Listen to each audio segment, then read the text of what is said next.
IB সাবের হোসেন চৌধুরীদেরকে দিয়েই এই সরকারের কিছু কিছু উপদেষ্টারা রিফাইন আওয়ামী লীগ করার স্বপ্ন দেখছে নারায়ণগঞ্জে।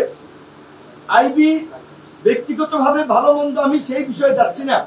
সবচেয়ে বড় কথা, তিনি তো আওয়ামী লীগের পারপাস সার্ভ করেছেন গত 16 বছর।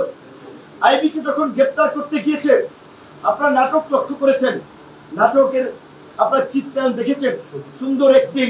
পুলিশ গ্রেপ্তার করতে গেছে, পুলিশ খোশ গল্প করছে, চা খাচ্ছে, কফি খাচ্ছে, আইবি সাজগুজ করে আপনার এই গ্রেপ্তারের জন্য বেরিয়ে আসছেন এবং এরই মধ্যে জনগণকে সংগঠিত হয়ে তার বাসার সামনে নারায়ণগঞ্জে মিছিল মিটিং করার সুযোগ দিয়েছেন।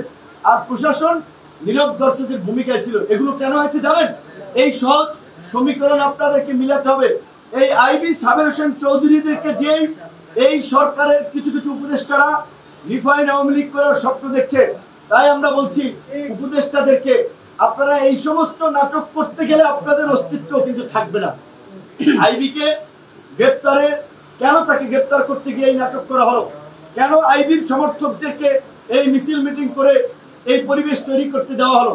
মানে দেখানো হয়েছে যে আইবি ইজ ভেরি পপুলার, তাই আইবিকে দিয়ে আমরা আওয়ামী লীগ রিফাইন করবো, আওয়ামী লীগকে নির্বাচনে নেব।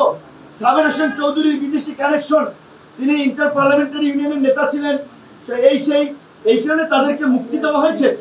এই সমস্ত ঘটনায় আমরা লক্ষ্য করছি কিছু আমাদের অ্যাক্টিভিস্টরা শুধু আসিফ নজরুল সাহেবকে আপনার দোষী সাব্যস্ত করছেন, কিন্তু প্রকৃত অর্থে এই জন্য যারাই অভিযুক্ত, সেটা আসিফ নজরুল হয়, অবশ্যই তার আমরা বিরুদ্ধে বলবো, কিন্তু আসিফ নজরুলকে শুধু একা টিকারে রাখলে আপনার টার্গেট করলে হবে না।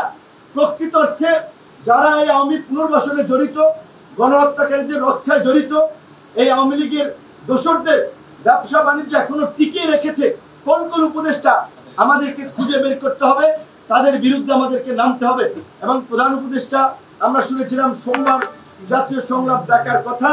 আমরা জানি না আসলে জাতীয় সংলাপ তিনি ডাকছেন কিনা, কিন্তু আমরা আবারও বলবো, এই সামগ্রিক পরিস্থিতিতে এই গণহত্যার বিচার, আওয়ামী লীগ সহ এই আওয়ামী লীগের দোসর 14 দলকে নিষিদ্ধ করা, রাষ্ট্র সংস্কার এবং অন্তর্বর্তীকালীন সরকারকে একটা শক্তিশালী রূপদান করার জন্য এই অন্তর্বর্তীকালীন সরকারকে জাতীয় সরকারের রূপদান সহ সামগ্রিক বিষয়ে এই যে করিডোর নিয়ে আমাদের একটা উদ্বেগ উৎকণ্ঠা।